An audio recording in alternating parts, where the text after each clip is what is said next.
सबसे पहले cell organelle में पाए जाने वाले सेल कंट्रोलर की बात करते हैं। यानी कोशिका का कंट्रोल एक सेल ऑर्गेनेल के द्वारा किया जाता है और इसे सेल कंट्रोलर भी कहा जाता है। इसका नाम है न्यूक्लियस यानी केंद्रक, जो कि कोशिका में एक और बहुत ही अच्छी तरह से सेफ्टी के साथ पाया जाता है। और nucleus double membrane bound cell organelle होता है। न्यूक्लियर मेम्ब्रेन पर न्यूक्लियर पोर पाए जाते हैं जो केवल सेलेक्टिव मटेरियल को ही न्यूक्लियस तक आने देते हैं और ऐसे मटेरियल को बाहर रोक देते हैं जो कि न्यूक्लियस को नुकसान पहुंचाए। अब ये जो न्यूक्लियस है, जो केंद्रक है, ये केंद्रक की डिस्कवरी की अगर बात की जाए तो न्यूक्लियस की डिस्कवरी रॉबर्ट ब्राउन के द्वारा की गई।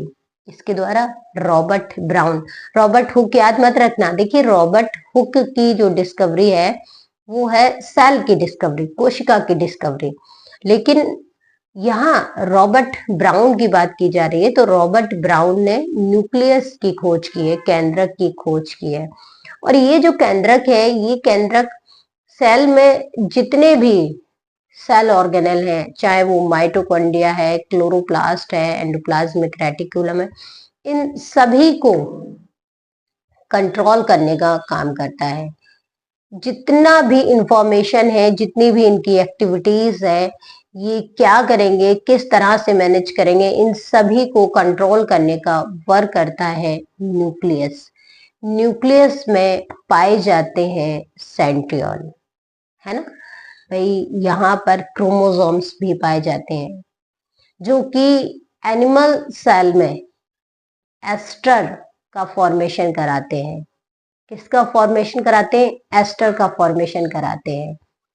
तो ये जो न्यूक्लियस है, जो केंद्रक है, ये सेल कंट्रोलर कहलाता है और न्यूक्लियस की डिस्कवरी रॉबर्ट ब्राउन के द्वारा की गई।